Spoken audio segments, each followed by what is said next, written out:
So yesterday was my birthday, and it got me thinking about birthdays, and I realized that we tend to think of birthdays as just these little things that happen every year.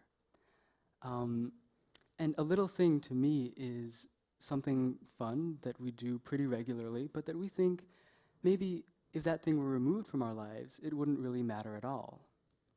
And that's really how we tend to think about birthdays. We tend to think that, well, when I think of my own birthday, it's like I've got my cake, got my balloons, got my presents, got the posts on my Facebook wall, and none of that is really important, except maybe the posts on the Facebook wall. Not gonna lie, those are pretty important. But the point is, we tend to think that maybe if we didn't celebrate birthdays, maybe it wouldn't really change anything in our lives. But that's wrong. And that's wrong because we need birthdays in our lives. Or to be more precise, we need the little things in our lives. Now, I think you'll all understand me when I say this.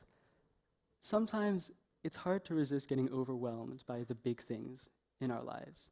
And by the big things, I mean all of those milestones that are supposed to shape and define our lives. So going to school, going to college, getting a job, getting married, starting a family, buying a house, all of that American dream kind of stuff. It's hard sometimes to resist just blindly living our lives trying to accomplish all of those big things. But in my experience, that's when you really start feeling miserable about yourself. When you start obsessing about the big things to the point that you forget about the little ones, that's when life really becomes boring. That's when life starts to feel more like a chore than like something that's actually alive.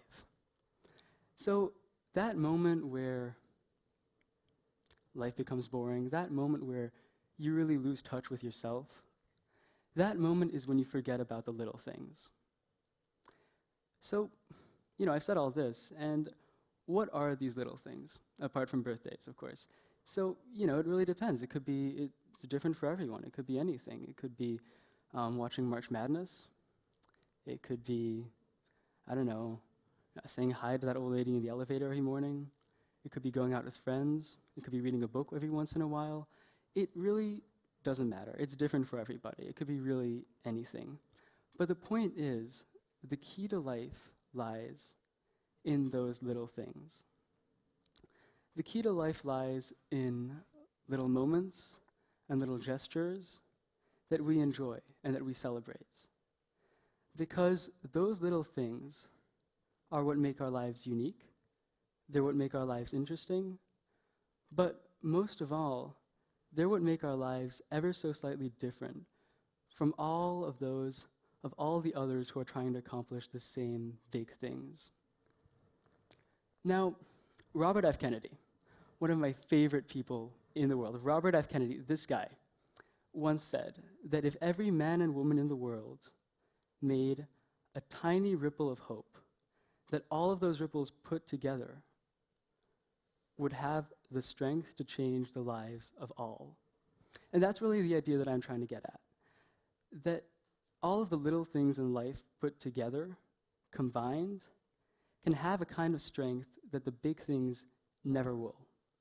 And the reason for that is that the little things don't just affect us, they affect all of the people around us. When you wish someone happy birthday, it doesn't matter if it's your dad, or your friend, or your sister, or even me. You send a little something rippling towards them. You brighten their day. You make their life a tiny, tiny bit better. And that's the power of little things. So when you leave this room, remember to give a thought to the little things. But most of all, remember this guy, and remember to send a tiny ripple of hope to yourself and to the people around you. And then you'll really see just how much of a difference all of the little things put together can make. Thank you.